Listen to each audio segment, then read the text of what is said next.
परब्रह्म भगवान श्री स्वामी समर्थ महाराज सद्गुरू मोरेदादा आणि आपले सर्वांचे श्रद्धास्थान परमपूज्य गुरु माऊलींच्या चरणी त्रिवार वंदन।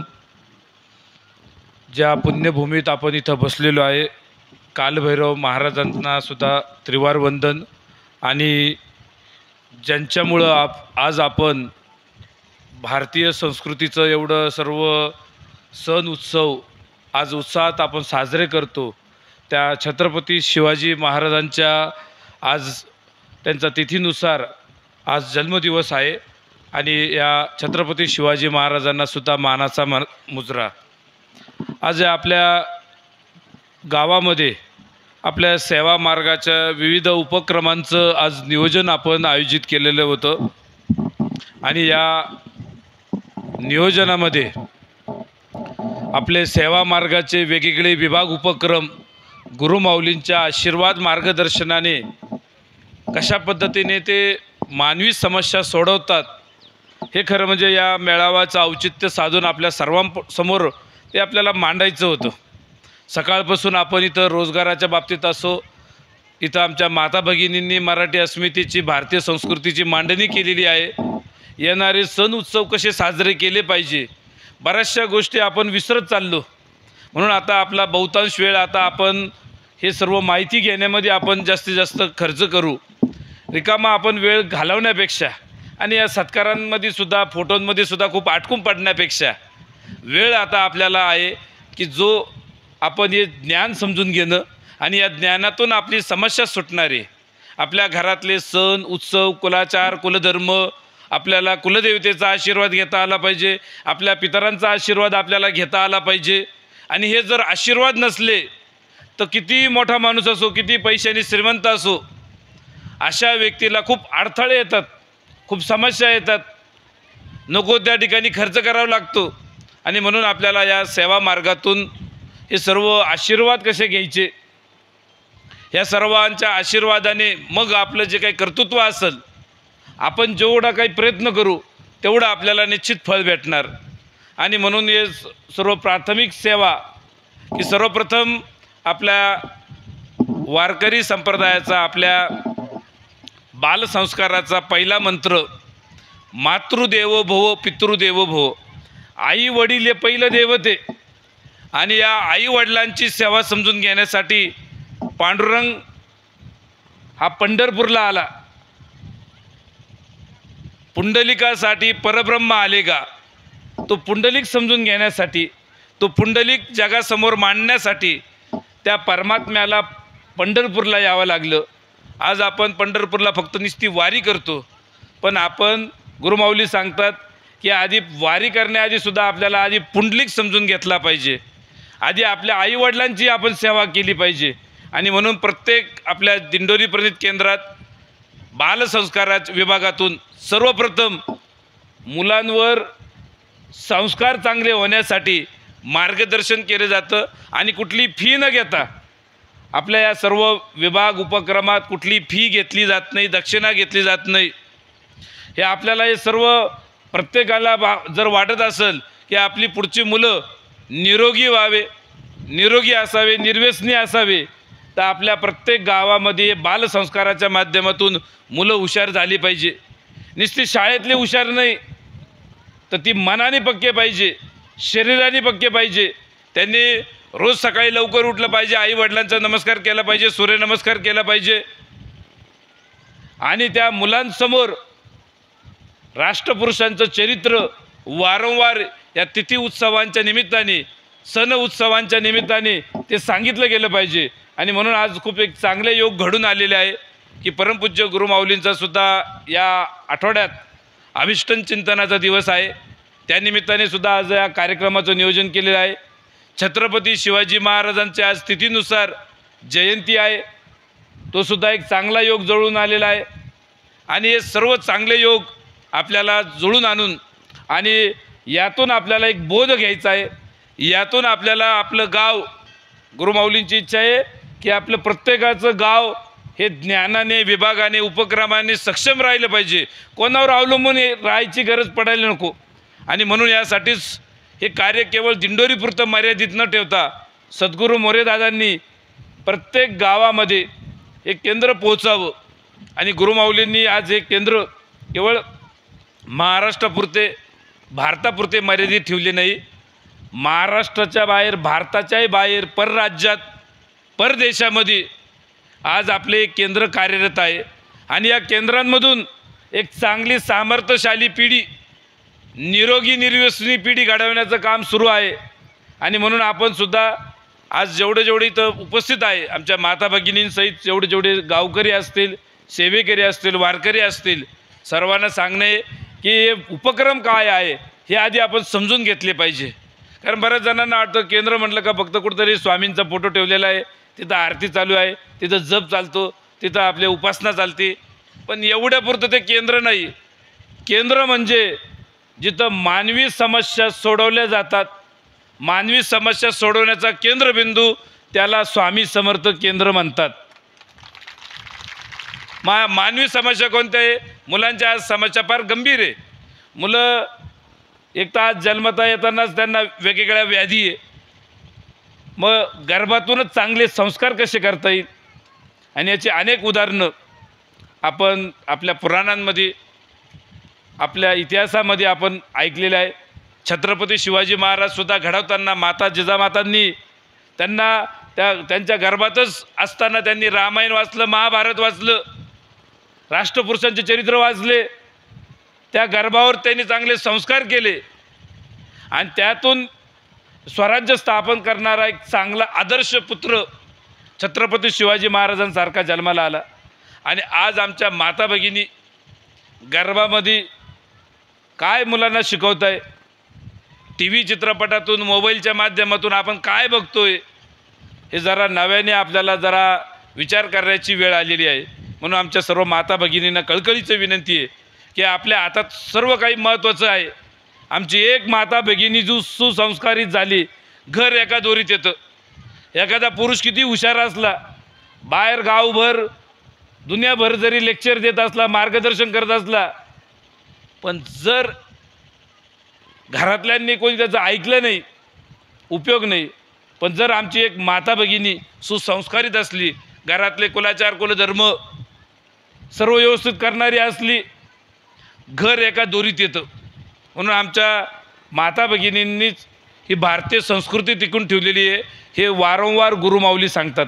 भारतीय संस्कृती कोणी फक्त हिमालयातल्या कोणी बाबा येतील ते टिकवतील असं नाही, आमच्या माता भगिनींनी ह्या सण उत्सवाच्या माध्यमातून, सोशिकतेच्या माध्यमातून, हे सगळे वेगवेगळ्या प्रकारचे जे व्रत असतील, सेवा असेल, ह्या सर्व माध्यमातून आमच्या माता भगिनींनी संस्कृती टिकून ठेवलेली आहे।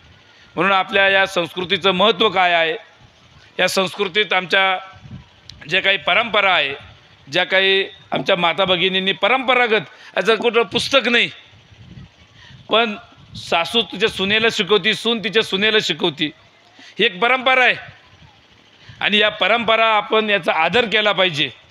ज्या ज्या चांगल्या परंपरा आहे त्याचा निश्चित आपण त्या शिकल्या पाहिजे। आपण बाकी शाळेत भरपूर शिकू, आपण डिग्री घ्यावे, आमच्या माता भगिनींनी डॉक्टर व्हावं, इंजिनियर व्हावं, पण आपल्या परंपरांचा आदर केला पाहिजे। म्हणून आपल्याला हे सर्व केंद्रातून आपल्याला सर्व शिकायचं आहे। म्हणून बालसंस्कारापासून तर हे जे काही वेगवेगळे विभाग उपक्रम इथं आपल्या प्रत्येक गावासाठी गरजेचे, कारण याच्याकडे जेवढं दुर्लक्ष होईल तेवढ्या समस्या वाढतील। म्हणून आपण हे सर्व बारकावे समजून घ्या। प्रश्न जिथं आहे त्याच्या जवळच उत्तर आहे। म्हणून आपल्या गावामध्ये कुठलाही प्रश्न निर्माण होऊ नये म्हणून ग्रामदेवतांचा जीर्णोद्धारापासून की गावचे जेवढे मंदिर आहे ते चांगले स्वच्छ पाहिजे, भग्न व्हायला नको, मूर्त्या भग्न व्हायला नको, मंदिरं स्वच्छ पाहिजे, तडे पडायला नको। गावातल्या मंदिरांना तडे पडले की गावामध्ये तडे पडतात, घरामध्ये तडे पडले की घरातल्या माणसांमध्ये तडे पडतात। जुने लोक हुशार होते, मातीचे घरं राहायचे, पोचारायचे। आज आपण सिमेंटचे 4-4 मजली घरं बांधतो, पण तडे आपल्याला मात्र तेवढे बुजवता येत नाही। म्हणून घरामध्ये तडे नको, जाळं जगमगाट नको, काहीच नको। स्वच्छता आपण तर आमोशाला घर स्वच्छ केलं की लक्ष्मी चांगल्या पावलांनी येते। जेवढी गरजेची तेवढी लक्ष्मी आपल्याला चांगल्या पावलांनी येते। म्हणून आपण या सर्व बारकावे आपल्याला हे सर्व मार्गातून आपल्याला वेगवेगळे विभाग आपल्याला त्याच्यावर मार्गदर्शन करतील.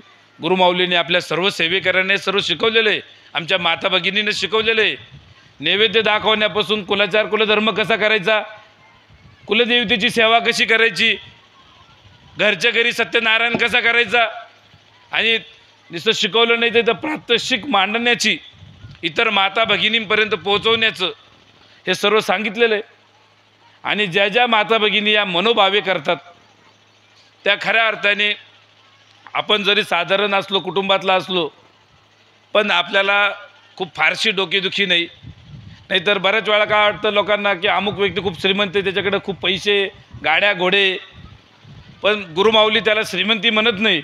खरी श्रीमंती म्हणजे ताणतणावात न जगता सुखाने, म्हणजे पलंगावर पडल्या पडल्या आपल्याला झोप येणं, ही खरी श्रीमंती आहे. आणि कधी होईल ज्यावेळेस ताणतणाव राहणार नाही. म्हणून आपण सर्वजण सर्व भाग्यवान आहोत. आपण आपलं आपलं काम करून थकून आपण जमिनीवर पडल्या आपल्याला झोप लागते, ही खरी श्रीमंती आहे.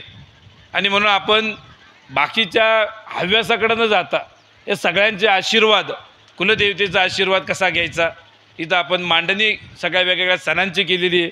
आत्ताच काल परवा आपण होळीचा सण साजरा केला. बऱ्याच जणांना असं वाटतं की झाडं तोडायची आणि होळी करायची. गौऱ्यांची होळी केली जाते.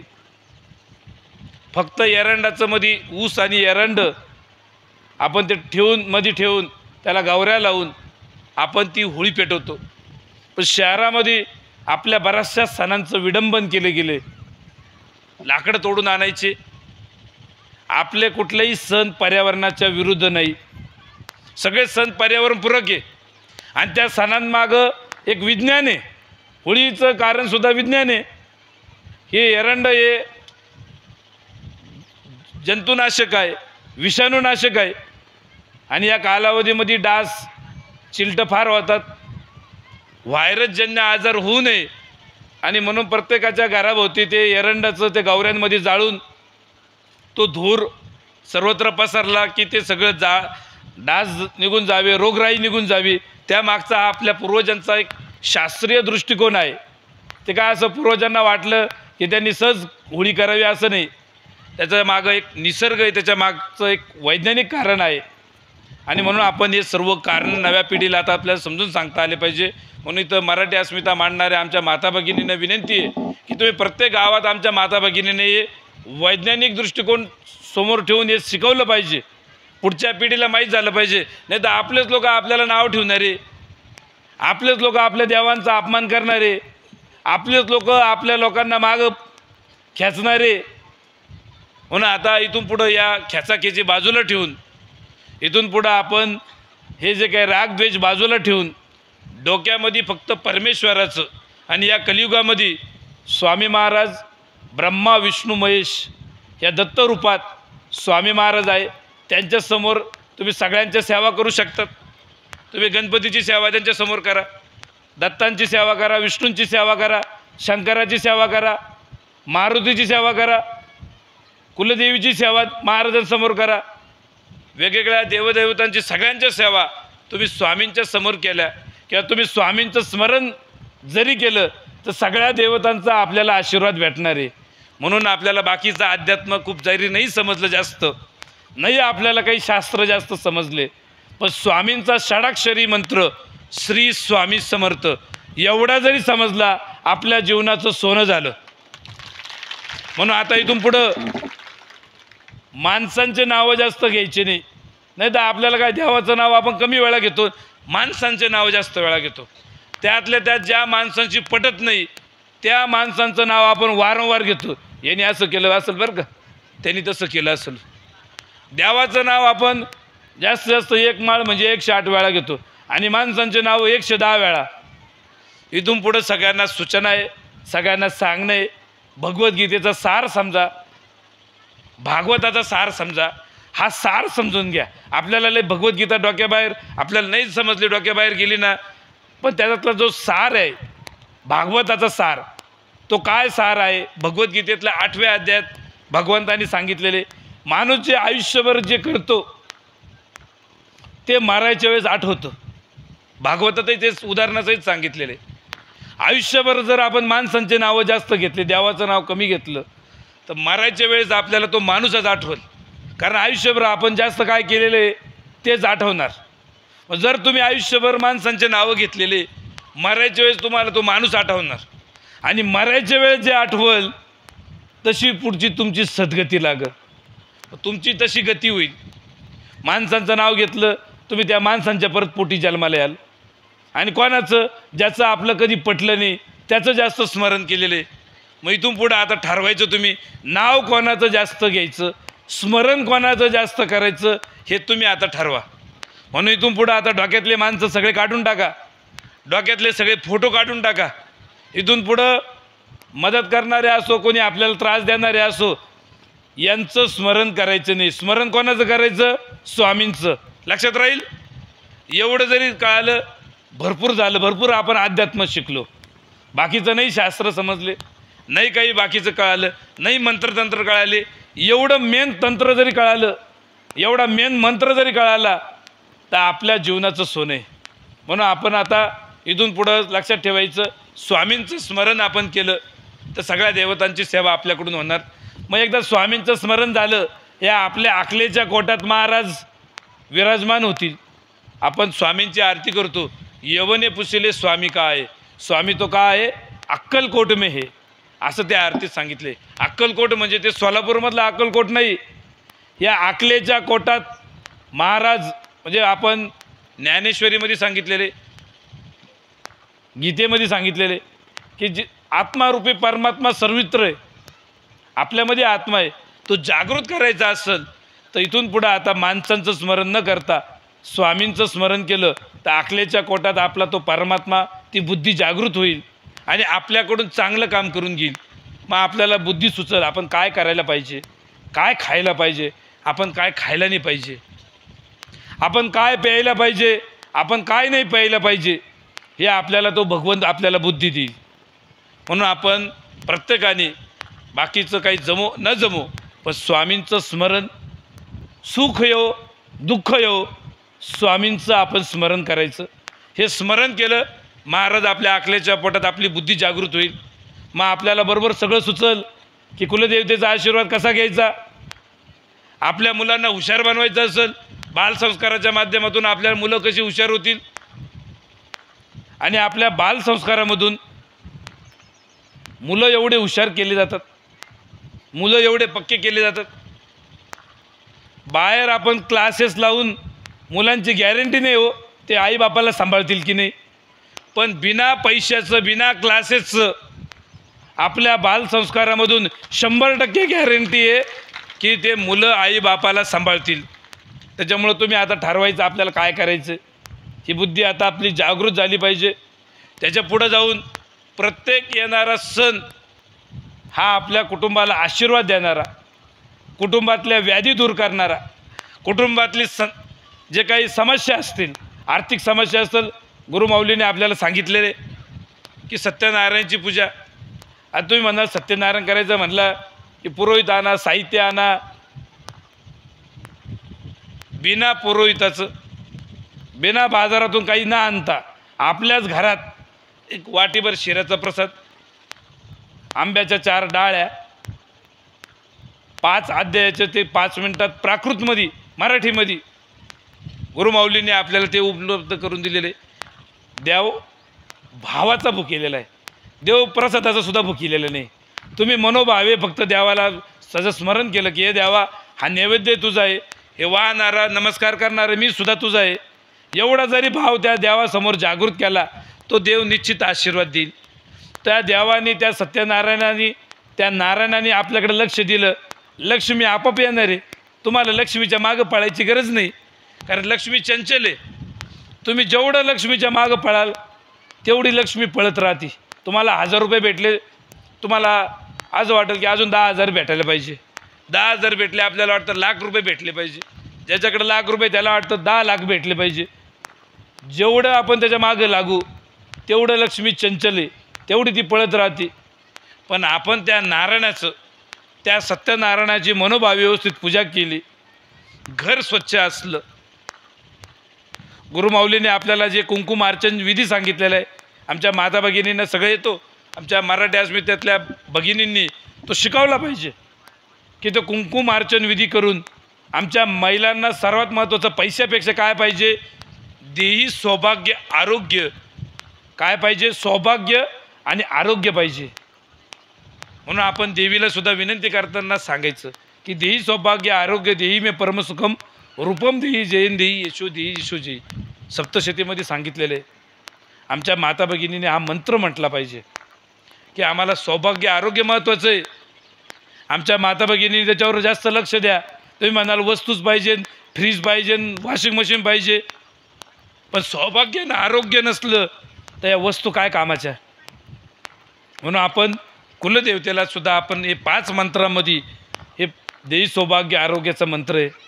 आमच्या माता भगिनीने आमच्या प्रत्येक भगिनीपर्यंत हा मंत्र, आणि हा मंत्र जरी नाही जमला 9 अक्षराचा नवार्ण मंत्र आहे की ज्याच्यात महाकाली, महालक्ष्मी, महासरस्वती, राजराजेश्वरी या देवतांचा प्रभाव. म्हणून आपण ही सेवा आमच्या प्रत्येक घराघरात ही जर पोचली तर त्या घरामध्ये खूप चांगले संस्कार घडतील.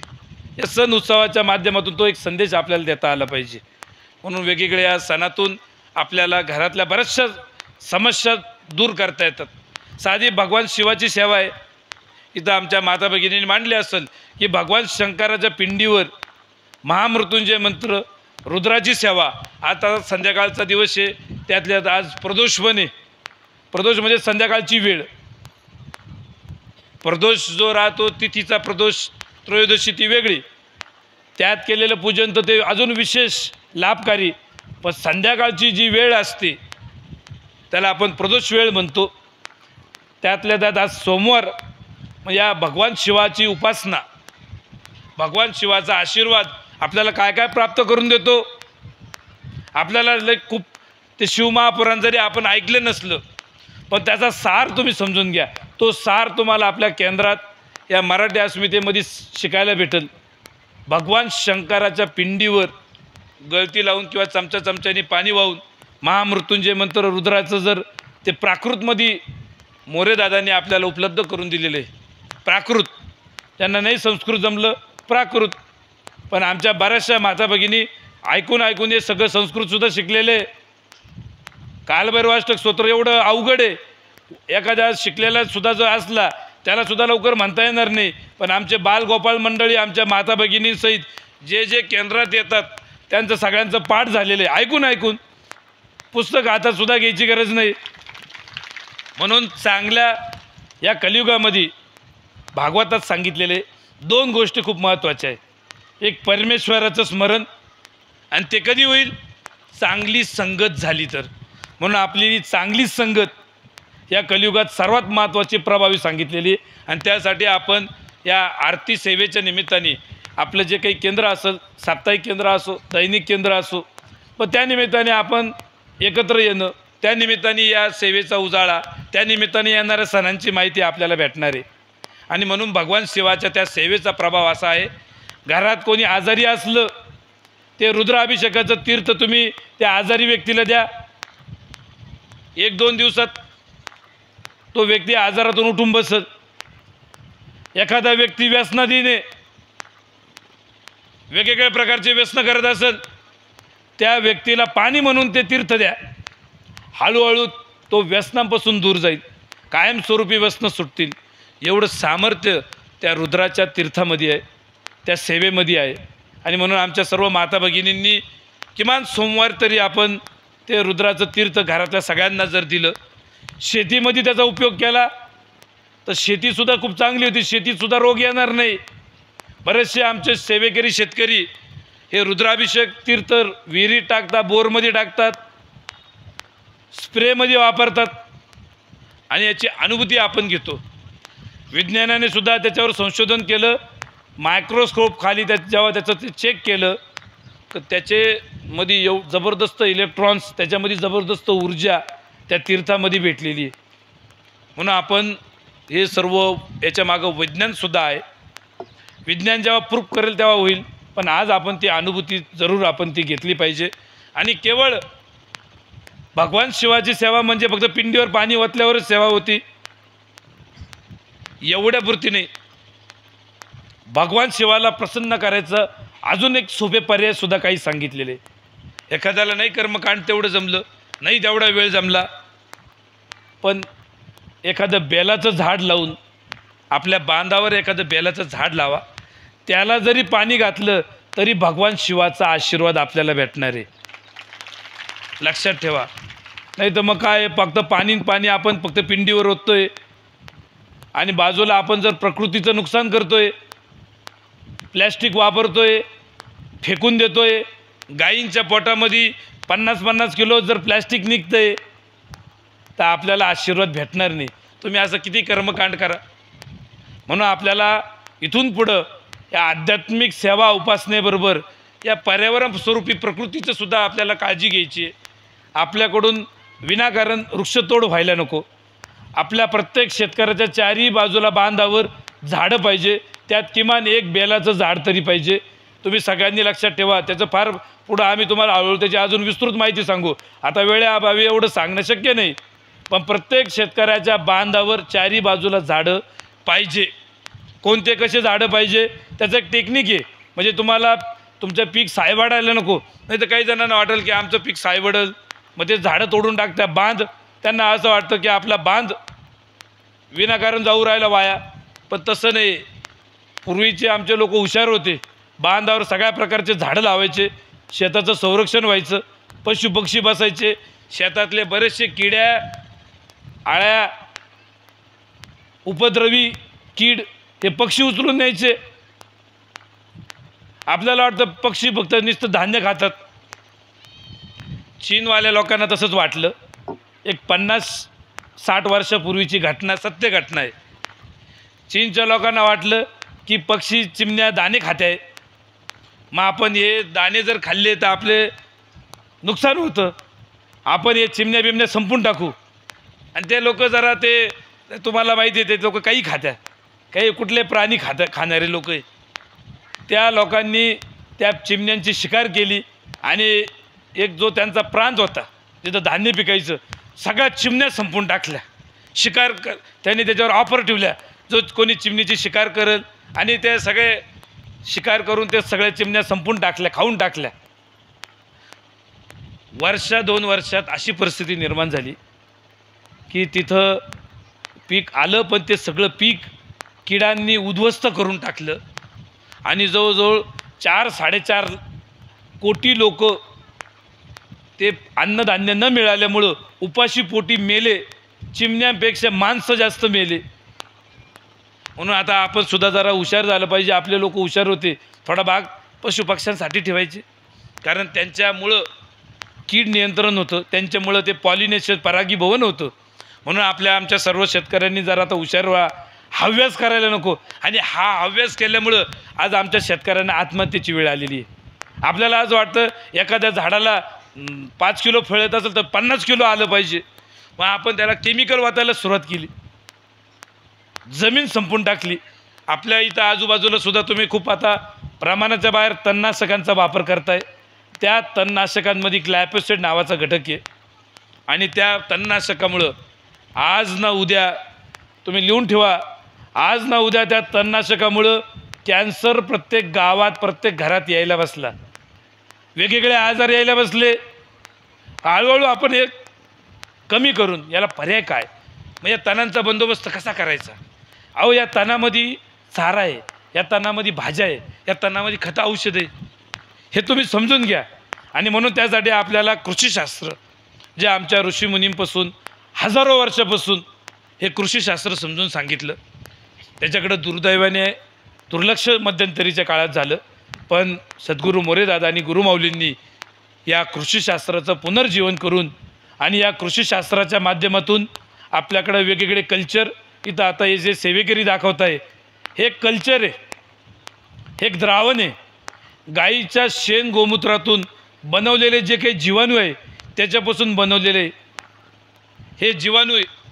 आणि हे कल्चर जर तुम्ही शेतीमध्ये वापरलं, तुमचा युरिया DAPचा बराचसा खर्च कमी होईल.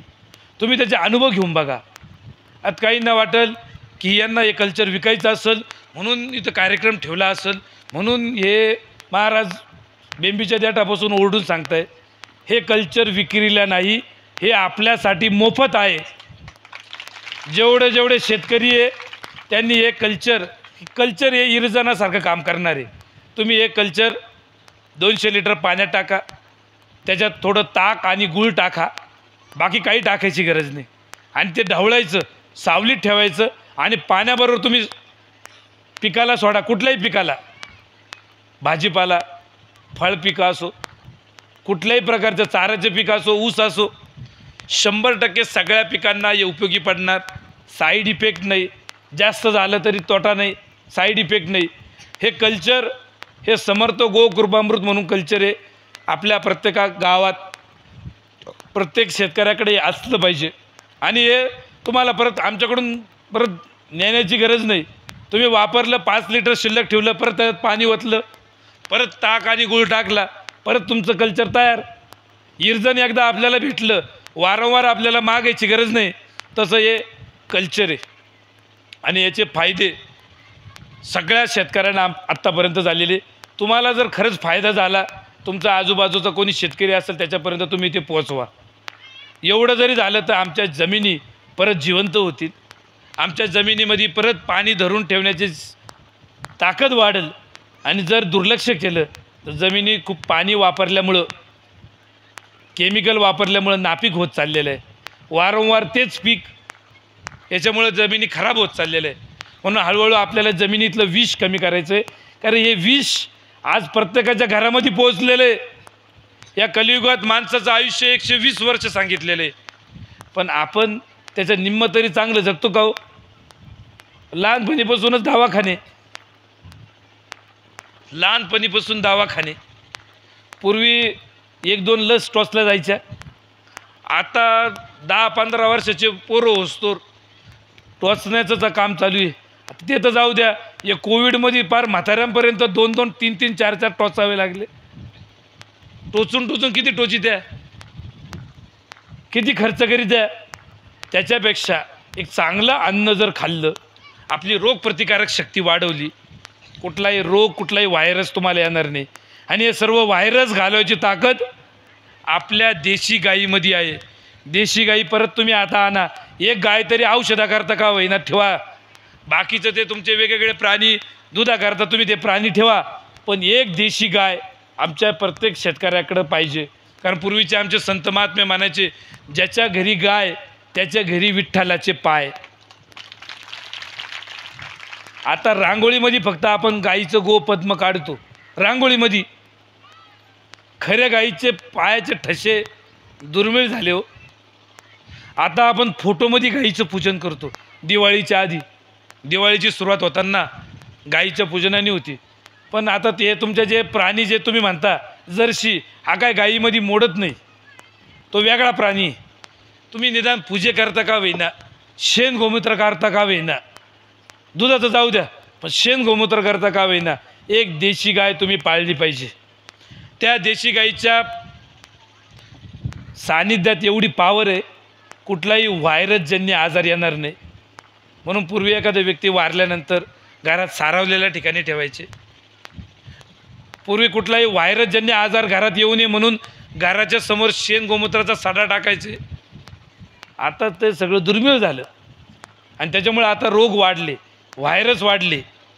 म्हणून आपल्याला हे भविष्यात पुढच्या पिढीला वाचवायचं असेल, शेतीमधले रोग कमी करायचे असतील, आपल्या घरात येणारे रोग कमी करायचे असतील, तुम्हाला देशी गाई आणावे लागतील. म्हणून तर देशी गाईचं महत्त्व, एखादी भाकड गाय जरी असली पण तिचं शेण गोमूत्र किती महत्त्वाचं आहे. गाईशिवाय आपली शेती अपूर्ण आहे, गाईशिवाय आपलं आरोग्य अपूर्ण आहे.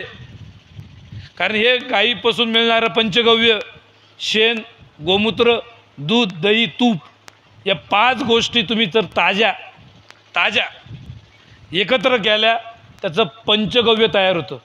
हे पंचगव्य याला अमृतापेक्षा श्रेष्ठ तुलना दिलेली आहे. अमृतापेक्षा, पृथ्वीवरचं अमृत हे पंचगव्य आहे. हे पंचगव्य तुम्ही शेतीमध्ये वापरलं, कुठलाही शेतीमध्ये व्हायरसजन्य आजार येणार नाही. हेच पंचगव्य चमच्याभर तुम्ही जर घेतलं, कॅन्सर काय कुठलाही व्हायरसजन्य आजार येणार नाही. ज्यांना ज्यांना असं काही वाटतं की आपल्याला कॅन्सर होऊ द्यायचं नसेल, कारण आता गावागावात कॅन्सर, तुम्हाला सांगितलं ना, हे प्लॅस्टिकचं आपल्या शरीरात प्लॅस्टिक जातं आहे, गाईच्या शरीरात प्लॅस्टिक आहे. आपण थैलीमध्ये चहा आणतो, कागदी कप म्हणतो, पण त्याच्यावर प्लॅस्टिकचं लेअर लावलेलं राहतं. गरम गरम टाकलं की त्याच्यात प्लॅस्टिक वितळलं जातं, आपल्या पोटात प्लॅस्टिक साचलं आहे. आणि हे विज्ञानानेच सांगितलेलं आहे, हे काय आम्ही म्हणत नाही, विज्ञानाने प्रूफ केलं आहे की माणसांच्या पोटात आता प्लॅस्टिक निघायला लागलं. गाईच्या पोटात तर आपण बघतोच आहे. म्हणून हळूहळू हे प्लॅस्टिक कसं कमी करता येईल याच्यावर आपण आता विचार विनिमय केलेला आहे, ती माहिती झालेली आहे. आपल्याकडं पर्यावरण प्रकृती विभाग आहे, आपल्या गावामध्ये सुद्धा तो विभाग पुढं आणा.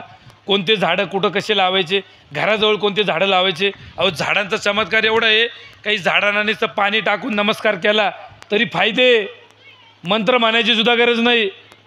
खूप सोपं तर टेक्निक आहे. म्हणून आपण हे टेक्निक आमच्या सेवेकऱ्यांनी प्रत्येक भाविकापर्यंत पोचवा. प्रत्येक भाविकापर्यंत इथं जेवढे जे सेवेकरी जरी नसले, 2 टेक्निक तरी तुम्ही शिकून घ्या. पहिले टेक्निक तुम्हाला सांगितले स्वामींचा जप, षडाक्षरी मंत्र, की त्या मंत्रामध्ये सगळ्यांचा आशीर्वाद भेटतो. आणि दुसरं टेक्निक पंचमहायज्ञ. पंचगव्याचं महत्त्व ऐकलं. पंचमहायज्ञ जगातला असा एकमेव यज्ञ आहे की त्या यज्ञाला पुरोहित आणायची गरज नाही, बाजारातून काही आणायची वस्तू आणायची गरज नाही. गरीब असो, श्रीमंत असो, कुठल्याही जातीतला असो, धर्मातला असो, झोपडपट्टीमध्ये सुद्धा राहणारा असो, त्याला पंचमहायज्ञ करता येतो. हा पंचमहायज्ञ 5 ऋणातून मुक्त करतो, 5 दोषापासून मुक्त करतो. पंचमहायज्ञ म्हणजे 5 कृती आहे. मुंगीला चिमूटभर साखर टाकायची, मंत्र म्हणायची गरज नाही, फक्त साखर टाका, तो एक यज्ञ होणार. गाईला घासभर अन्न, पण त्यासाठी गाय तर पाहिजे ना हो. आता गाईच राहिले नाही, हे जर्सी प्राणी चालणार नाही. जर्सी प्राण्यांचे रिझल्टची गॅरंटी कोणीच देत नाही, कोणीच देत नाही. तिचं तुम्ही गोमूत्राचे रिझल्ट गॅरंटी कोणीच घेणार नाही. शेणाची गॅरंटी, बॅक्टेरिया त्याचा फार काउंट कमी आहे, कारण देशी गाईच्या 1 ग्रॅम शेणामध्ये 33 कोटी बॅक्टेरिया राहतात. ह्या देवासारखं काम करतात. आणि म्हणून पूर्वीचे लोक काय म्हणायचे, गाईच्या पोटात 33 कोटी देव आहे. हे 33 कोटी देव म्हणजे ते गाईचं शेण. आणि म्हणून गाईला घासभर अन्न आपण प्रत्येक घरातून जर दिलं तर आपल्याला ऋषी यज्ञाचं फळ मिळतं, अनेक दोष दूर होतात.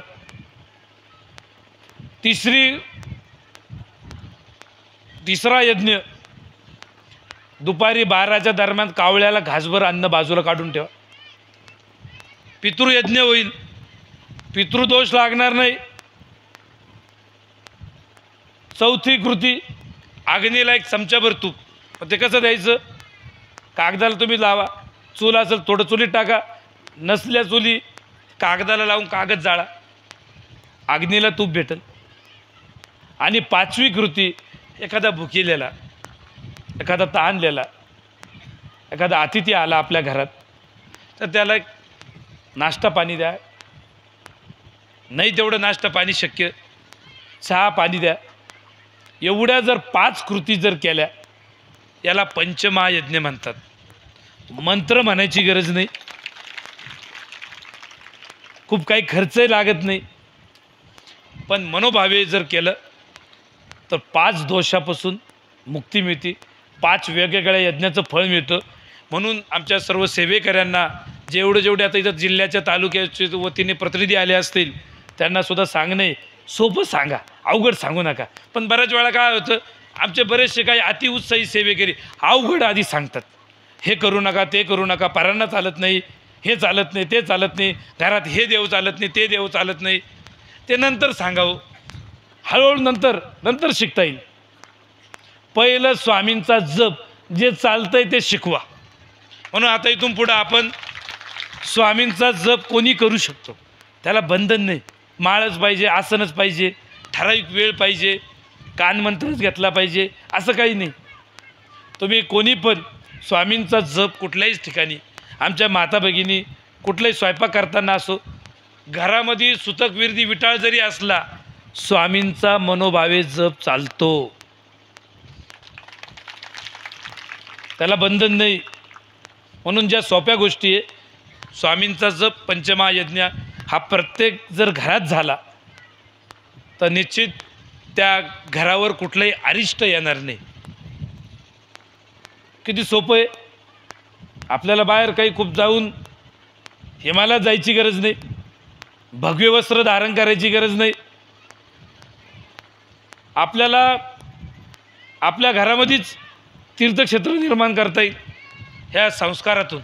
म्हणून हे सगळे संस्कार, बालसंस्कारापासून विवाह संस्कारापर्यंत हे सगळे संस्कार आपल्या प्रत्येक गावात, आपल्या प्रत्येक भाविकांपर्यंत, सेवेकऱ्यांपर्यंत पोहोचले पाहिजे. विवाह संस्कारावर सुद्धा फार मोठा विषय आहे, त्याच्यावर बोलण्याची गरज आहे. पण आता वेळेअभावी आपल्याला सगळे विषय सांगता येणार नाही.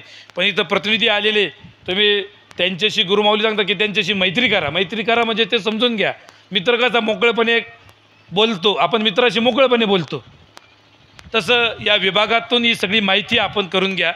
विवाह संस्कार विभागातून सर्व जाती धर्मियांची मोफत नोंदणी केली जाते. विवाहामध्ये विलंब होत असेल तर कुलदेवतेचा आशीर्वाद कसा घ्यायचा, ती सेवा कशी करायची, ते ऊसाचं पूजन कसं करायचं, ते ऊस आपल्याकडे ऊस भरपूर आहे पण त्याचं पूजन कसं करायचं हे आपल्याला माहिती नाही.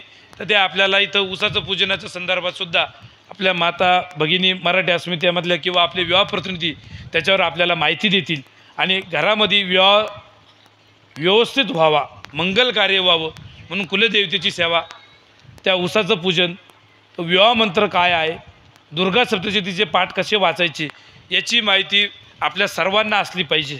छोट्या छोट्या गोष्टीसाठी पत्रिका दाखवा, हात दाखवा, मग लग्नाचे योग आहे का, पत्रिकान ते दाखवायला गेलं मग पत्रिकावाल्याला लगेच सांगतो, काही ना काही घाबरून देतो. बरेच जण आजकाल एक नवीन उद्योग चालू झालेला आहे घाबरवायचा. डॉक्टरकडे गेलं, डॉक्टर घाबरून देतो. आता कोणताही माणूस गेला, एखादा निरोगी माणूस जरी गेला ना, एखाद्या डॉक्टरकडे गेला आणि त्याला तो डॉक्टर पहिले तपासण्या करायला लावतो. बऱ्याच तपासण्या राहते, त्याच्यावर बराच खर्च जातो. आता ते सुद्धा एक गूढच आहे. पण एखादा निरोगी माणूस आहे ना, त्याच्यातसुद्धा काही ना काही लगेच दोष निघल की नाही हो असं असं जरा थोडं कमी आहे, 2-4 सलाईन चढावं लागतील, घाबरून दिलं जातं. पण ते बघा बरं का, तुम्ही जर दुर्लक्ष केलं, आता सगळेच डॉक्टर तसं करत नाही पण बहुतांश बऱ्याच ठिकाणी आपल्याला ही भीती घातली जाते. डॉक्टर भीती घालून देतात, वकील भीती घालून देतात, तसं ज्योतिषीसुद्धा बरेच भीती घालून देतात. पत्रिकेत असं असं आहे, शनी आहे, मंगळ आहे, अमुक आहे, तमुक आहे. पण आपल्या सेवेकऱ्यांनी किंवा कोणी भाविकांनी घाबरून जायचं नाही. गुरुमाऊलींनी अतिशय सोपं सांगितलेले, पत्रिकेत जरी काही एखादा ग्रह अरिष्ट असेल, नवग्रह स्तोत्र 9 वेळा म्हटलं की ग्रह त्यांचे व्यवस्थित फिरत्या. आपल्याला डोक्याला ताण नाही, कुठली शांतीसुद्धा करायची गरज नाही. नवग्रह स्तोत्र अतिशय छोटंसं, कोणालाही जमल. म्हणून अतिशय सोप्या पद्धतीत हे आपल्याला आपल्या मनातली भीती दूर झाली पाहिजे. आजकाल काय झाले, भीती जास्त झाली हो मनात. त्यात आपण आता सोशल मीडियात आपण आता बरेच अनेक बाबाबुवा झालेले, कोणी 4 पुस्तकं वाचलं, काळी किताब वाचली, लाल किताब वाचलं, लगेच बाबा होतो, लगेच लोकांना तत्त्वज्ञान सांगायला लागतो. घरात अमुक दिशेला हे ठेवा, नाही ठेवलं तर बघा बरं का लय डेंजर होऊन जाईल. तुम्हाला असं असं आहे, तुम्हाला तसं पाहिजे ना, तुम्ही तसं करा, हे उलटं करा, हे पालथं करा. आणि बऱ्याचशा आमच्या माता भगिनी या गोष्टीमध्ये अटकून पडतात की त्यांना वाटतं आपल्या घराचं चांगलं व्हावं म्हणून मग या बाबाचं ऐक, त्या बाबाचं ऐक. आणि नेमकी एक बाबा म्हणतो हे उलटं ठेवा, एक बाबा म्हणतो ते सुलटं ठेवा. नेमकी कोणत्या बाबाचं ऐकायचं? इथून पुढं जास्त बाबाबुवांच्या भानगडीत पडू नका. स्वामींचा जप करायचा, आपला पंचमहायज्ञ करायचा आणि आपल्या मार्गात जे जे विभाग उपक्रम सांगितलेले, आपल्या ग्रंथात सारासार माहिती सांगितलेली आहे, एवढी माहिती घ्या. बाकीचं जास्त डोकं लावायचं नाही, नाहीतर मग आपलं डोकं काम करणं बंद करत. म्हणून आता खूप शास्त्राच्या अधीन जाऊ नका, खूप शास्त्राच्या मागे जाऊ नका. देवाला तुमची श्रद्धा आवडते. तुम्ही एखाद्या देवाला किती शास्त्रोक्त नैवेद्य दाखवताय हे महत्त्वाचं नाही हो, तुम्ही मनोभावे किती दाखवताय. नाही तर मग काय, शास्त्रात तर बरंच सांगितलेलं आहे, उजवीकडे हे ठेवा आणि डावीकडे हे ठेवा. पण त्याच्यापेक्षा तुम्ही श्रद्धेने भाजी भाकर देवाला नैवेद्य दाखवला, हे देवा हे सगळी भाजी भाकर तुझ्या कृपेमुळेच भेटली, ही भाजी भाकर तुझीच आहे, हे नैवेद्याचं ताट तुझंच आहे, तुला ते नैवेद्य दाखवणारा मी सुद्धा तुझाच आहे आणि तू सुद्धा माझाच आहे, अशी भावना, ही श्रद्धा देवाला जास्त आवडते. देव नैवेद्याचा भुकेलेला नाही, देव कशाचा भुकेलेला आहे? भावाचा भुकेलेला आहे, भक्तिभावाचा भुकेलेला आहे. म्हणून आपण जे काय असेल ते श्रद्धेने करा, लय जास्त टेन्शन घेऊ नका. कारण काही जण काय खूप ते शास्त्राच्या, आता शास्त्र एवढे गहल आहे, एवढे खोलवर आहे, 7 जन्म जरी त्याचा अभ्यास केला पुरणार नाही. 7 जन्म काय 1000 जन्म घेतले तरी पुरणार नाही. म्हणून आपल्या पूर्वजांनी सारासार जे सांगितलेले आहे ते आपल्या या सेवा मार्गातून, या दत्त महाराजांच्या आशीर्वादाने, की याच्याकडं दुर्लक्ष पण व्हायला नको आणि त्याचा अतिरेक व्हायला नको. म्हणून मध्यंतरीच्या काळात अतिरेक झाला. आमच्या संत महात्म्यांनी, संत ज्ञानेश्वर महाराज असतील, संत तुकाराम महाराज असतील, त्यांनी पुन्हा एकदा व्यवस्थित ट्रॅकवर आणलं, कुलाचार कुलधर्माचं महत्त्वही समजून सांगितलं. त्यांनी असं काही विरोध केला नाही शास्त्राला, पण आधीन जाऊ नका. तसं आपल्या मार्गातून हे शास्त्र मिठा एवढे, लक्षात ठेवा माता भगिनींनी, मिठा एवढं शास्त्राचा वापर करायचा. तुम्ही, आपण स्वयंपाकाला मीठ किती वापरतो? मापात, बरोबर आहे की नाही? मीठ नसलं तर काय होतं? मीठ नसल्यावर काय होतं? आळणी होतं स्वयंपाक, चव लागत नाही. आणि मीठ जास्त झालं तर खारट होतं की नाही? म्हणून शास्त्राचा वापर किती करायचा? मिठा एवढा. सगळ्यांनी लक्षात ठेवा, शास्त्र किती वापरायचे?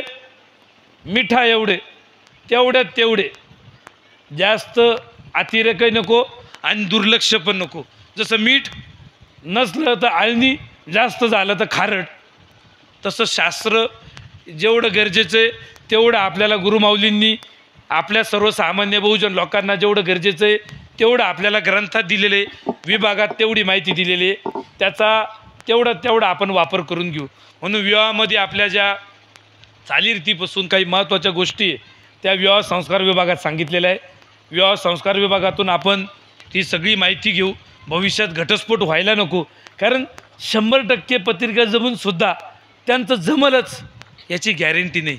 तुम्ही अनुभव ऐकले असतील, एखाद्या ज्योतिषाला आपण पत्रिका दाखवितो, यांचं जमतं का बघा. आणि खरंच मग जर शास्त्रामध्ये दम आहे, मग एखाद्या ज्योतिषाने लिहून द्यायचं,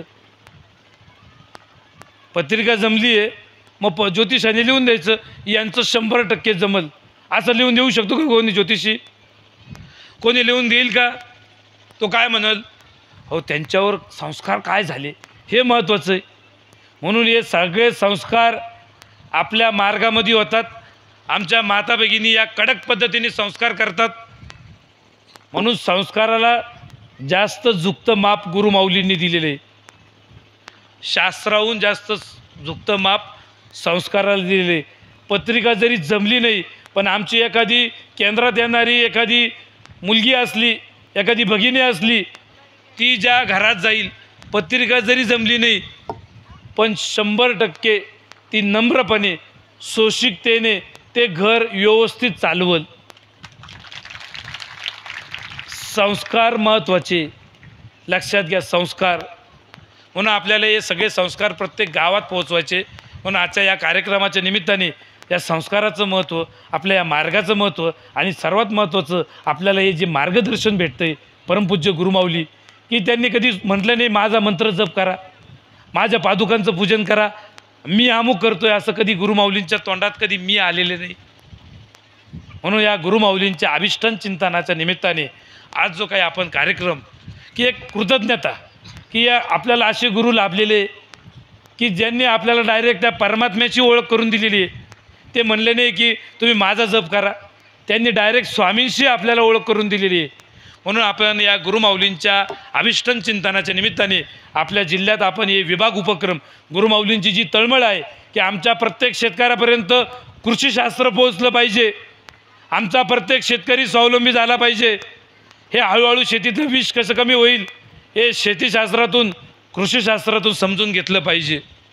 म्हणून त्यासाठी आपल्याला गुरुमाऊलींची जी तळमळ आपल्याला पुढं न्यायची आहे.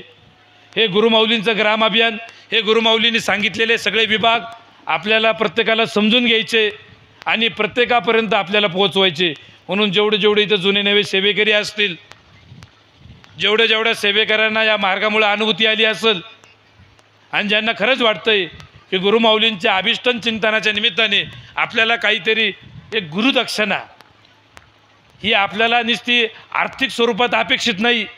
आम्हाला आर्थिक स्वरूपात गुरुमाऊली सांगतात की आम्हाला ते आर्थिक स्वरूपात नाही, पण हे स्वामींचं कार्य हे व्यवस्थित समजून घेतलं आणि प्रत्येकापर्यंत पोहोचवलं तर उद्या आमच्या प्रत्येक गावामध्ये पर्यावरण पोहोचलं तर उद्या ऑक्सिजनची टंचाई निर्माण होणार नाही, ऑक्सिजन प्लांट टाकायची वेळ येणार नाही. पुढच्या पिढीला चांगली हवा, चांगलं पाणी, चांगलं अन्न आणि चांगले संस्कार, ह्या 4 गोष्टी फार महत्त्वाची आहे. याच्यातली एकही गोष्ट जर कमी झाली पुढच्या पिढीचं भवितव्य फार अंधारात पडेल. म्हणून चांगली हवा, चांगलं पाणी, चांगलं अन्न आणि चांगले संस्कार यासाठी आपल्याला हे सगळा विभाग उपक्रमांचा आटापिटा आपल्याला करायची आहे. म्हणून तुम्ही पुढच्या पिढीसाठी खूप पैसे जमा करण्यापेक्षा, सोनं नाणं साचवण्यापेक्षा ह्या 4 गोष्टीकडे तुम्ही लक्ष द्या. आणि या 4 गोष्टीसाठी आपल्याला या सगळ्या 18 विभागांचा खाटाटोप करायचा आहे. विभाग उपक्रम बरेच आहे, म्हणून जिथं जिथं केंद्र असतील तर त्या केंद्रांनी जरा लक्ष द्या. नुसतं आपण देवा महाराजांच्या समोर आरती जप केली तेवढ्या याच्यावर ते केंद्र पूर्ण होत नाही. म्हणून आता आपल्याला हे पर्यावरण समजून घ्यायचं आहे. आणि पर्यावरण म्हणजे केवळ नुसतं झाडं लावून होणार नाही, हे प्लॅस्टिक कसं कमी करता येईल, मग त्याच्यावर काय काय उपाययोजना आहे, मग आपल्याला हे सगळे उपक्रम समजून घ्यायचे. म्हणून आमच्या माता भगिनींनी आता एकत्र येऊन कागदी पिशव्या बनवा, कापडी पिशव्या बनवा, तुमच्या जुन्या साड्या असतील त्याच्या पिशव्या बनवा आणि आपल्याच गावात उद्या आपल्याला बाहेर जायची गरज नाही हो. आपल्या गावाला लागणाऱ्या गरजा आता 4-5 दिवसांनी, 2-4 दिवसांनी, 2-3 दिवसांनी आता रंगपंचमी आहे.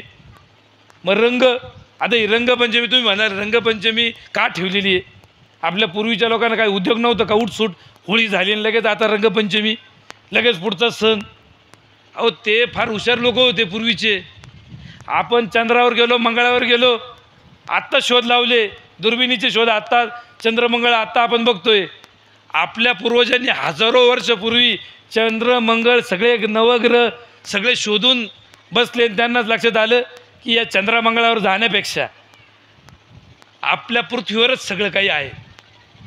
मग त्यांनी ते सगळं समजून घेतलं. मग हे ऋतू बदलल्यावर काय काय होतं. मग आता वसंत ऋतू चालू झाला, उष्णता चालू झाली.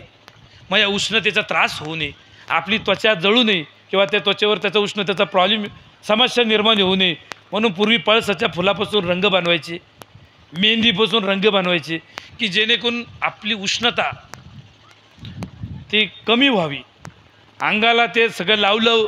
मग आता या उत्सवाच्या निमित्ताने लोकांमध्ये मतभेद निर्माण होऊ नये की लोकांमध्ये मग अंगाला आपण ते एखाद्या उत्सवाचं स्वरूप दिलं. म्हणून आपण या सण उत्सवाच्या निमित्ताने माणसं एकत्र यावे. सण उत्सवाच्या निमित्ताने या आपल्या पुढच्या पिढीपर्यंत ही परंपरा पोहोचावी. पण आपण आता काय झालं, दीड शहाणेपणा केला. सगळ्या गोष्टीमध्ये दीड शहाणेपणा, सणांमध्ये दीड शहाणेपणा, शेतीमध्ये दीड शहाणेपणा.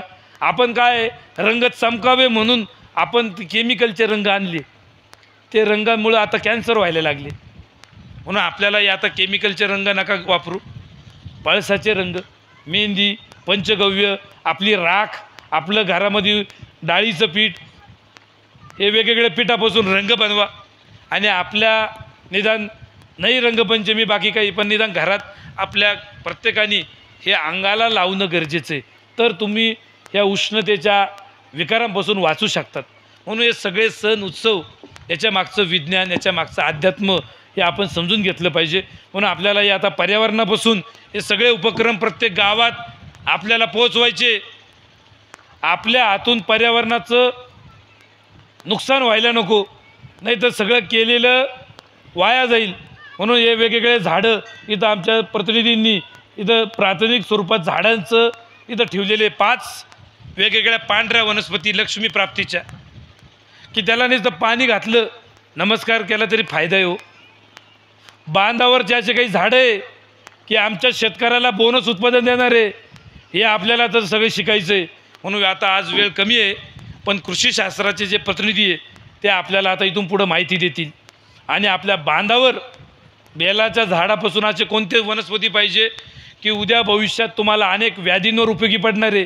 अहो बेलाचं झाड तुम्ही पान शंकराचं ते बेलाचं पान शंकराला वा, दुसऱ्या दिवशी ज्याला शुगरचा त्रास आहे त्यांनी ते खायचं, तुम्हाला शुगरच्या गोळ्या घ्यायची गरज नाही, इंजेक्शनं टोचून घ्यायची गरज नाही. किती सोपं आहे हो, खूप सोपं आहे. अजून तर बरंच मोठं आहे, ते बेलावर बोललं तेवढं कमी आहे. पण आपल्याला आता सगळे झाडं आपल्या बांधावर पाहिजे. भविष्यात कुठलाही एखाद्याला खोकला झाला, कफ झाला, 2 आडुळशाचे पानं खुडून आणले, धुतले, 2 कपाचा 1 कप भर आपण उकळून घेतलं आणि पिलं. औषध थोडं कडू आहे पण रामबाण इलाज आहे. उठसूट दवाखान्यात गोळ्या औषधं घ्या, ते गोळ्या औषधाने ॲसिडिटी होती म्हणून अजून दुसरे गोळ्या घ्या, त्याच्याने किडन्या जाम होऊन राहिल्या, किडन्या कामातून जाऊ राहिल्या. म्हणून आपल्याला हे सगळं आपल्याला समजून घ्यायचं आहे, सगळं हे आपल्याला शिकायचं आहे. म्हणून तुम्ही आता इथून पुढं सगळ्यांना विनंती आहे की कुठेही कार्यक्रम असला, हे सत्कार समारंभामध्ये फोटो काढण्यात वेळ घालवण्यापेक्षा हे ज्ञान समजून घेण्यात आपण वेळ देत जाऊ. म्हणून आयोजक नियोजकांनी सुद्धा आता इथून पुढं लक्षात ठेवा, सेवेकऱ्यांना सुद्धा विनंती आहे, फोटो किती काढले, किती रील बनवल्या, कधी ना कधी आपल्याला फोटोमध्ये जायचं आहे हो. किती दिवस फोटो काढत बसणार. म्हणून आता आपण याच्यामध्ये जास्त अटकून पडू नका. नाही तर मग काय होतं, आजकाल आपण झाडसुद्धा लावायचं असलं 10 फोटो काढितो, 1 झाड लावितो 10 फोटो काढितो. संध्याकाळी ते झाड बकरीने खायला राहतं, दुसऱ्या दिवशी बकरीला कोणीतरी खाल्लेलं राहतं. पण फोटो फिरत राहतात, रील फिरत राहतात. आता या रीलमध्ये जास्त अटकून पडू नका, रिअल जगात या. हळूहळू हा मोबाईल मर्यादित ठेवा. मोबाईलचा उपास एका दिवशी ठेवत चाला. जसं एकादशीचा उपास आहे, एखादी गोष्ट आपण वर्ज्य करतो, तसं जरा काही वेळ आपण थोडंसं जरा ते वर्ज्य करा आणि थोडं जरा लक्ष या ज्ञानाकडे द्या, या उपक्रमाकडे द्या आणि सगळे मिळून आपण तो आनंद घेतला पाहिजे. ह्या पर्यावरणाचा आनंद घ्या, या उपासनांचा, या उत्सवांचा आनंद घ्या, या उपक्रमांचा आनंद घ्या. इथून पुढं आता आपण सर्व गावकऱ्यांनी सगळ्यांनी आता लक्षात ठेवत चला, वेगवेगळे सांस्कृतिक उपक्रम आहे ते सुद्धा, तो विषय खूप मोठा आहे. पुढच्या वेळेस एखाद्या गावात कार्यक्रम असला की तो तुम्ही आपण त्याच्यावर बोलू, कारण एकाच वेळेस हे सगळे विषय संपणार नाही. पण वेगवेगळ्या गावात कार्यक्रम असला की तुम्ही अवश्य हे सगळं समजून घ्यायला तुम्ही अवश्य या. आणि आमचे सेवेकरीसुद्धा जेवढे इथं कार्यरत सेवेकरी आहे की जे आत्तापर्यंत फक्त केंद्र आरतीपुरतं मर्यादित असतील, आता त्यांनी जरा व्यापकता जरा वाढवावी. पर्यावरण काय आहे, त्याच्यात काय काय उपक्रम चालतात हे सगळे समजून आमच्या सर्वसामान्य प्रत्येक गावकापर्यंत ते पोचवा. विवाह मंडळातून काय काय अनुभूती येते, विवाहाच्या समस्या काय काय आहे आणि त्या आपल्याला कशा दूर करता येतात, याच्यावर आपल्याला मार्गदर्शन करणारे स्वयंरोजगार विभागाचा आज आपण मेळावा घेतला. आपण बऱ्यापैकी प्रयत्न केला, छोटा खाणी कार्यक्रम घेतला. आमचे स्वयंरोजगारचे सुद्धा इथं प्रतिनिधी आलेले.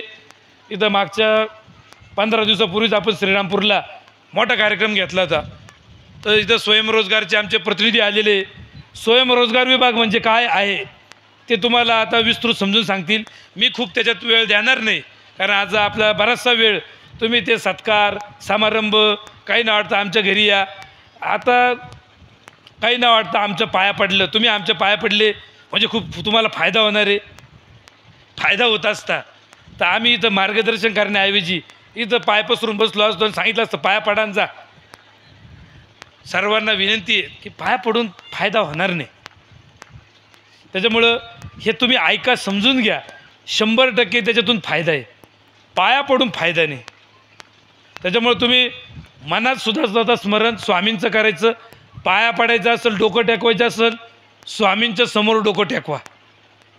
आणि हे जे आम्ही सांगतोय ते सगळं समजून घ्या. स्वयंरोजगार विभागातून आमच्या माता भगिनींपासून तर कोण बेरोजगार आहे, कोणाची आर्थिक परिस्थिती खराब आहे, मग त्यासाठी सेवासुद्धा कोणती करायची, त्यासाठी उपाययोजना कोणत्या आहे, नोकरी व्यवसायाच्या संधी कोणत्या आहे, आमच्या माता भगिनींना घरातले कामं आवरून फावल्या वेळेत 2 पैसे कसे कमावता येतील याच्यावर मार्गदर्शन करणारा तो विभाग आहे. तुम्ही त्या विभागांशी संपर्क करा, तुम्ही त्यांना विचारा, त्यांचा पाठपुरावा करा की इथं माऊलींनी सांगितलेले स्वयंरोजगार विभागातून असाचा उपक्रम आहे, तो तुम्ही तो समजून घ्या. आणि प्रत्येक गाव स्वावलंबी झालं पाहिजे. गावाला लागणारे उद्या गणपती आहे, तुमच्या गावातच बनवा. गावाला लागणाऱ्या राख्या आहे त्या पण पर्यावरणपूरक बीज राखी त्या तुम्ही गावातच बनवा. उद्या गावचा पैसा बाहेर जाण्यापेक्षा, गावचे हुशार लोक बाहेर जाण्यापेक्षा काय हुशारी आहे ते आपण गावातच वेगवेगळ्या उपक्रमात आपण वेगवेगळ्या कार्यशाळा आपण घेऊ. आणि हे स्वयंरोजगाराचं नियोजन आमचे प्रतिनिधी आहे. जाताना ज्यांना स्वयंरोजगाराची माहिती घ्यायची, नोकरी व्यवसायाच्या कुठं संधी आहे, एखादा छोटा मोठा उद्योग कसा सुरू करायचा, त्याला आशीर्वाद, त्याला अध्यात्माची जोड, त्याला मार्गदर्शनाची जोड देण्यासाठी आमचे इथं प्रतिनिधी आहे. कुठली फी घेणार नाही, कन्सल्टिंग फी नाही, कुठलेही चार्जेस नाही. महाराज माऊलींच्या सानिध्यात हे सर्व आपल्याला, त्यांच्या अधिष्ठानात हे सर्व आपल्याला सेवाभावी आहे. पैसे भरायची गरज नाही. कुठेही नोकरी लावून देतो पैसे तुम्ही आम्हाला द्या असा कुठलाही प्रकार चालत नाही. जे लोक पैसे मागता ते लोक आपले नाही असं गुरुमाऊलींनी सांगितलेले. त्याच्यामुळं उद्या तुम्हाला कोणी म्हटलं की तुम्ही आम्हाला पैसे द्या, आम्ही तुम्हाला नोकरी लावून देतो, याचा अर्थ ते लोक आपले नाही. इथं आपल्याला पैसे हा विषय नाही. हे ज्ञान, हे उपक्रम समजून घ्या. उपक्रम बरेच आहे. वेळेअभावी आता तुम्ही सत्कार समारंभामधले 15-20 मिनटं वाचवले असते तर एखादा विषय घेता आला असता. पण आता आयोजक नियोजकांना सांगणे की तुम्ही थोडा कार्यक्रम, आणि तरी एक बरं केलं तुम्ही, ती मिरवणूक कॅन्सल केली. आम्ही सांगत होतो मिरवणूक तुम्ही देवाची मिरवणूक करा, माणसाची मिरवणूक कशाला करीता. आणि तेवढा वेळ जर आपल्याला अजून भेटला, तेवढा वेळ भेटला तर एखादा विषय कवर करता येतो. विषय खूप आहे हो. शेतीवर नुसतं बोलायचं ठरलं ना तर 7 दिवसाचा सप्ताह जरी ठेवला तरी संपणार नाही एवढे विषय शेतीवर. शेती आपली स्वावलंबी होण्यासाठी आपल्याला ती सीड बँक काय आहे, शाकंभरी देवी आपल्याला माहिती आहे, आमच्या माता भगिनींना शाकंभरी नवरात्र माहिती आहे, पण शाकंभरी सीड बँक अजून तुमच्यापर्यंत पोहोचलेली नाही. गावरान बियाण्यामध्ये काय ताकद आहे हे आपल्याला आता आपल्या गावातसुद्धा शाकंभरी सीड बँक आपल्याला चालू करायची आहे. प्लेट बँक आपल्याला चालू करायची आहे. बिना पैशाची प्लेट बँक, बिना पैशाची सीड बँक, ही काय भानगड आहे हे आमचे पर्यावरणाचे प्रतिनिधी, कृषीचे प्रतिनिधी तुम्हाला समजून सांगतील.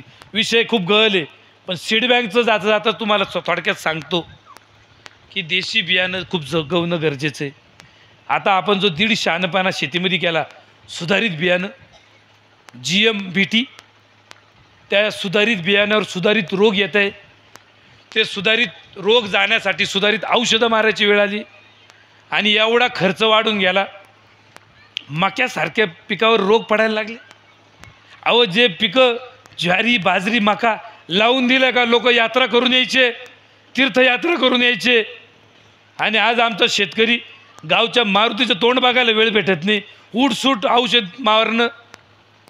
जरा विचार करा काय भानगड आहे, काय गौड बंगाल आहे. हे सगळं गौड बंगाल समजून घ्यायचं असेल, याच्यापासून दूर व्हायचं असेल तर आपल्याला हे सगळे शेतीमधले पैलू, छोटे छोटे पैलू समजून घ्यावं लागणार आहे. नुसतं एका गोष्टीवर चालणार नाही. आजकाल तुम्ही बघा, पपई कापली तर त्याच्यामध्ये बियाणं निघतं का हो? आजकाल बियाणं निघत नाही. सीडलेस. टमाट्यामध्ये बियाणं निघत नाही, सीडलेस. पूर्वी उखाड्यावर एखादा टमाटा फेकला ना, टमाट्याचं झाड उगायचं, त्याला टमाटे यायचे. आता आम्ही 2-2 लाख रुपये किलो, 2 लाख रुपये किलो टमाट्याचं बियाणं आहे. टमाट्या बियाण्याचा भाव माहिती आहे का तुम्हाला? 2 लाख रुपये किलो बियाणं आहे. ही पुडी येते 2 ग्रॅमची, 2 ग्रॅमची पुडी किलोमध्ये. तर त्याचा पैसे काढले 2 लाख रुपये होतात. आणि एवढं करून, एवढा खर्च करून रोग दुनियाभरचे त्या टमाट्यावर, खाण्यावर सुद्धा रोग. कारण एवढं सगळं विष पोटात गेलं, आपल्यावर रोग येणार. म्हणून आपल्याला आता जरा हे सीड बँक आमच्या माता भगिनींकरता आम्ही हे गावरान बियाणं की ज्याच्यामध्ये रोगप्रतिकारक शक्ती जास्त आहे, ज्याच्यामध्ये पिकावर रोग येत नाही आणि खाण्यावर सुद्धा रोग येत नाही, असं गावरान बियाणं आपल्याला परत आणावं लागणार आहे. म्हणून आपल्या गावामध्ये आपण ती सीड बँक परत चालू करू. आपल्या वेगवेगळ्या तालुक्यात आपल्या बचत गटाच्या माध्यमातून, शेतकरी गटाच्या माध्यमातून ते बियाणं, आमच्या शेतकऱ्यांचा बियाण्याचा खर्च कमी होईल. आम्ही तुम्हाला ते मोफत उपलब्ध करून देऊ. मोफत म्हणण्यापेक्षा आमच्या 2च अटी आहे. पहिली अट, जेवढं बियाणं देऊ आमचं बियाणं आम्हाला डबल करून द्यायचं. अवघड आहे का? आता एक भोपळ्याची बी लावली, त्याला 4-5 भोपळे, एक भोपळा जरी बियाण्याला ठेवला त्याला हजारो बिया आहे. आम्ही तुम्हाला किती म्हणतोय, एक बियाच्या बदल्यात 2 बिया द्या आम्हाला. सोपं आहे की नाही? पैसे खर्च करावे लागणार आहे का? पैसे वाचणारे, आरोग्य वाचणारे. म्हणून आपल्याला असे बरेचसे उपक्रम सगळ्यांना मिळून आपल्याला चालू करायचे. तुमची तयारी आहे का? मनापासून जर लक्ष दिलं तर भविष्यात पिढी वाचू. नाही तर सीडलेस बियाण्याचं काय तोटे तुम्ही लक्षात घ्या. माणसं सीडलेस होत चालली, संततीच्या समस्या निर्माण होत चालल्या. पेपरमध्ये जाहिराती येत्या IVF टेक्नॉलॉजी. या जाहिराती का वाढल्या जरा विचार करा. हा नपुसकपणा का निर्माण झाला? म्हणून हे हळूहळू तणनाशक कमी करा. हळूहळू आपल्याला एक गावरान बियाणं, तणाचा वापर कसा करून घ्यायचा, जमीन चांगली कशी करायची, टेक्निकली आपल्याला चांगली शेती करायची आहे. ज्याचं डोकं चालणार आहे, ज्याचं डोकं आहे त्यांनी शेती करावी. आपण काय म्हणतो, नापास झाला तुला शेतीत घालील. पूर्वी असं नव्हतं, जो हुशार होता तो शेती करायचा. आजही जर आपण हुशारी टिकवली, हुशारी वापरली तर शेती टिकणार आहे. नाही तर मग काय आहे, उसाला पाणी लावून दिलं, पारावर जाऊन गल्लीपासून दिल्लीच्या गप्पा. शेती आता हुशारीने करायची आहे. आज नुसतं दुकानदाराने सांगितलं हे औषधं वापरा, हे खतं टाका, तसं नाही. आपलं डोकं वापरा आता. आणि कमी पाण्यात, कमी खर्चात चांगली शेती, चांगलं उत्पादन. ऊसाचं सुद्धा उत्पादन एकरी 100 टन घेता येतं बिना केमिकलचं. टेक्निक समजून घ्यायचं आहे. म्हणून आपल्याला हळूहळू आपण 10 गुंठ्यापासून सुरुवात करू. आपल्यापैकी जे कोणी तयार असतील, आपले कृषीचे पण प्रतिनिधी तर आलेले, तुम्ही नावं द्या. आपण छोटी छोटी सुरुवात करू. आपल्याला बिना खर्चाचं काम करायचं आहे. स्वामींचं अधिष्ठान आहे. स्वामींचा जप केल्यावर बुद्धी सुचणारे, आकलेच्या कोट्यात महाराज येणारे आणि आपल्या हातून हे सर्व चांगलं करून घेणारे. म्हणून आमच्या माता भगिनीसहित सगळ्यांना सांगणे, तुम्ही याच्याकडे लक्ष द्या. नाही तर घरात एवढे आजार वाढतील. तुम्ही म्हणाल आम्ही इले पिशवीतून लाख रुपये काढले, दवाखान्यात जर 2 लाख रुपये गेले तर काय उपयोगाचे ते? खरं धन आरोग्य, खरी लक्ष्मी आरोग्य लक्ष्मी आहे. तुम्ही आरोग्य टिकवायचं असेल 2 पैसे खर्च झाले चालेल, पण आता तुम्ही हे चांगली व्यवस्थित शेतीकडे लक्ष द्या. शेतीतून, चांगल्या शेतीतून आलेल्या उत्पादनाला 2 पैसे चांगले द्या. आपण बाजारातून भाजीपाला आणायला गेल्यावर आपण काय म्हणतो, 10 रुपयाची जुडी असेल तर 5 रुपयाला द्या म्हणतो. 5 रुपये वाचवले का आपल्याला असं वाटतं आपण लई मोठी बचत केली. उलट आपण म्हटलं पाहिजे 10 रुपयाची जोडी असेल ना 15 रुपयाला देतो, 15 रुपये आम्ही देतो, पण विषमुक्त आणा. 5 रुपये एक्स्ट्रा खर्च करा, दवाखान्यातले लाखो रुपये वाचतील. आपल्याला आता ते सगळं व्यवस्थित नियोजन करायचं आहे. घरापुरता चांगला भाजीपाला आणि निसर्गाचे घटक आपल्याला कोणते कसे उपयोगी पडतात हे सगळं टेक्निक खूप मोठा विषय. वेळेअभावी पुन्हा एकदा मी ठरवलेलं की खूप जास्त वेळ बोलायचं नाही. खूप वेळ बोलून होत नाही हो. किती छान बोललं, खूप वेळ बोलून फायदा नाही. थोडं महत्त्वाचं बोलायचं. प्रतिनिधी यंत्रणा चांगली आपल्याला आता तयार करायची आहे आणि त्यांच्या माध्यमातून तुम्हाला वेळोवेळी ही सगळी माहिती भेटणार आहे. मोफत माहिती आहे. वेळ फक्त खर्च करा, पैसे खर्च नाही करायची, वेळ खर्च करा. म्हणून आपल्या इथं जे काही आरती असेल, सेवा असेल, त्यावेळेस आपण हे सर्व थोडी माहिती घेऊ. वेगवेगळ्या कार्यशाळा आपल्या तालुक्यात आपण घेत चला. राहुरीचे आपले जे काही प्रतिनिधी आहे, तालुक्याचे प्रतिनिधी असतील, आमचे इंगळे साहेब असतील, त्यांनी असे जर वेगवेगळे कार्यक्रम, वेगवेगळ्या कार्यशाळाचं जर नियोजन केलं तर आपण एक विषय स्वतंत्र घेता येईल. आता सगळे विषय घ्यायचे. विवाहावर बोला, शेतीवर थोडं बोला, सण उत्सवावर बोला, थोडं तुमच्या मनातली भीती दूर करा. एवढा विषय तासाभरात कवर होणार नाही. पण भविष्यात आपण वेगवेगळ्या कार्यशाळा, शेतीवर एखादी स्वतंत्र कार्यशाळा, रोजगारावर एक स्वतंत्र कार्यशाळा, पर्यावरणावर एक कार्यशाळा, पर्यावरणातून रोजगार, पर्यावरणपूरक शेती काय, हे सगळे विषय खूप मोठे आणि आपल्याला सगळ्यांना समजून घ्यायचे आणि खूप चांगले विषय. खूप आनंदाने आपल्याला ही सेवा, परमेश्वराची सेवा म्हणून याचं आपल्याला पुण्य भेटणार आहे. ही सेवा जर तुम्ही समजून घेतली, परमात्म्याचा तुम्हाला आशीर्वाद भेटणार आहे, प्रकृती स्वरूपात भगवतीचा आशीर्वाद भेटणार आहे, घरात आरोग्य चांगलं राहणार आहे, तुमचे पैसे वाचणारे, तुम्हाला आनंद भेटणारे, मानसिक समाधान भेटणारे आणि ज्याला मानसिक समाधान भेटतो त्याला मोक्ष मिळतो. लक्षात घ्या, जो माणूस समाधानी असतो त्याला मोक्ष मिळतो.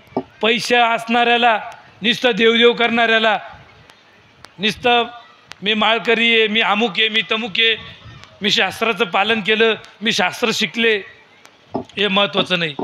समाधान महत्त्वाचं आहे. म्हणून हे सगळं समाधान आपल्याला या सर्व विभाग उपक्रमातून घ्यायचं आहे. म्हणून आपल्या गावातसुद्धा हे विभाग उपक्रम पुढं आणा.